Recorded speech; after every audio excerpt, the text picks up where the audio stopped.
I'm really excited to talk to you, man. First, I just want to say I'm really proud of you for everything that you've been doing and all the progress that you've been making in the past, I don't know, like few months, man. I mean, especially this past month, you've done so many things, so many great things. So first, I want to say I'm really proud of you, man. So tell me first, Tyler, who is Tyler Farley? Tell us a little bit about yourself. Well, I come from a very troubled past, and that's where I found my love for what I do now is fitness, but I found it in a very dark time in my life. I spent 5 years in the Arizona Department of Corrections, and if you don't find something to keep you out of trouble, trouble will find you. Yeah. So tell us a little bit about like just that experience and what that taught you, like when you were in that location. While I was in prison, I never lost hope for what I wanted to do. I originally wanted to be in the Marine Corps when I turned 18, but I decided to make poor life decisions and end up in prison. So while I was there, I found a new passion for fitness, and it taught me discipline, it taught me hard work, it taught me dedication and consistency in myself. The working out, what do you think it did for you while you were in prison, and what did it do for you? Like, because I know for myself personally, it's helped me out a lot with my emotional health, my physical health, obviously, and also my mental health. But tell us about that. For me, it taught me, it changed my whole perspective on life, because it taught me, like I said, discipline. So every morning I'd wake up, I'd have my same routine, go work out, go run the track, and by the end of the day, I was tired. I didn't want to do anything. I didn't even think about doing those things. I was just so tired. But on top of that, it made me love myself more, because I would go look at myself in our little tiny itty bitty mirrors every day, and I was proud of the person I was becoming. Wow, that's deep. Thanks for sharing that, man. And for somebody to say that they love themselves, wow, that's really powerful to hear, especially a man to say that he loves himself. I know for me that took me a lot of years to actually say to myself that I love myself, but tell us just like how important and how powerful that has been for you, loving yourself and, you know, like appreciating yourself. My entire life I've been told what I can do and how to do it, but once I started loving myself, I didn't care about how the world viewed me.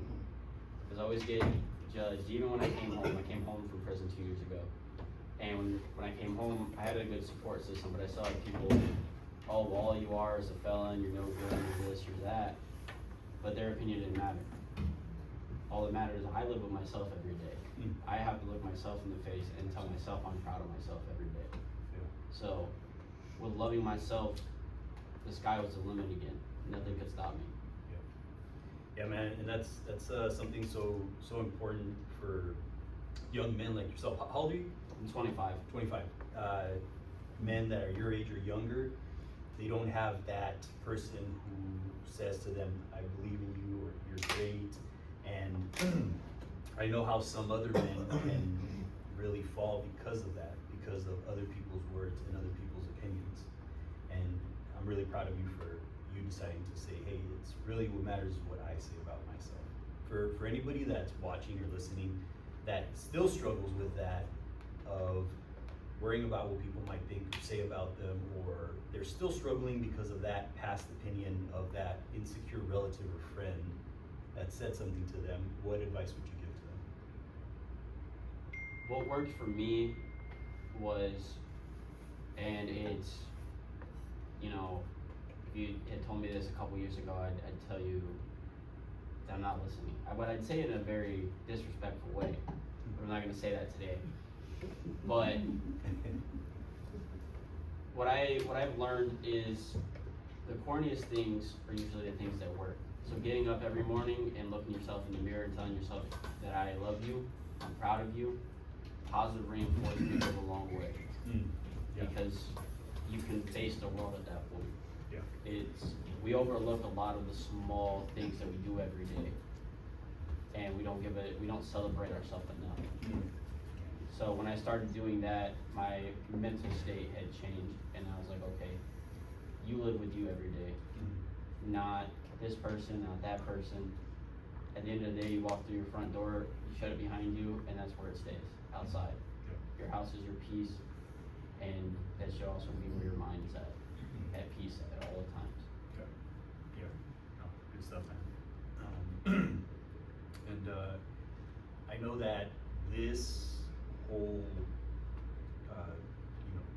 journey for you led you to starting your own business, and which is Hot Fitness. And tell us a little bit about your business and what you do. So obviously the name sounds kind of weird, but Hot Fitness is an acronym. It stands for, well, Hot stands for head of the table.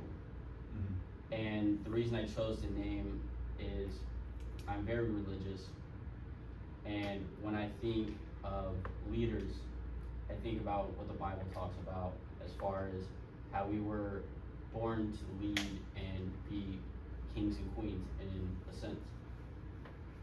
So that's where I base a lot of my training off of, not as far as, physical training, but mindset training, is restoring people's confidence in themselves. So let me take a step even further back. The reason I chose to go into fitness was because for me in prison, it did more than just make me look good, make me feel good. It changed. It was a whole transformation, mind, body, and spirit. And I want to share that with the world because it changed my life dramatically. Before I went into prison, I was a heavy alcoholic. I was doing drugs. I was doing all kinds of reckless things. And in the irony of it, I was like, well, I can just ask God for forgiveness and I'll be okay. But while I was in prison, I really built that foundation for my company, even though I didn't realize it until I came home. So I chose Hot Fitness because I want to inspire people to be the kings and queens that they are, to be the leaders of their household, to be the leaders in their business, to go forth and not be scared to take that risk. Because every opportunity you don't take, an opportunity you lose. I agree. So, who are the type of people that you work with? I don't know if you have any success with your clients that you want to share, or if you just want to share who's your ideal client, who are the people that you're helping? Ideally, because I know in the business world you gotta have a niche. I target young men who have a hard time gaining weight or putting on muscle, but reality is I train with a lot more people who want to lose weight and gain it, and I'm qualified to do weight loss, muscle building, diet plans, workout plans. I teach boxing. So the umbrella of what my company does isn't specifically one thing, it's multiple things. Cool. I actually met the school superintendent while I was in the Arizona, our jail here in town, where I actually got my high school diploma, and I had some of the higher ups come down, and it was a weird moment because I'm like, I'm not supposed to like you because I'm in orange, but this feels nice to have people who actually care here. So I really appreciate that. Well, if you don't mind, I'd like to shake your hand. Thank you.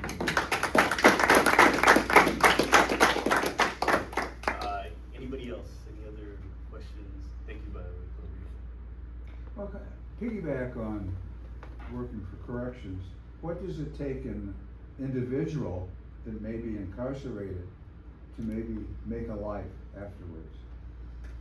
As an officer, a sergeant, lieutenant, or even a captain, it's our job to sit here and give encouragement to. Life is difficult enough. You don't need to be rough on yourself.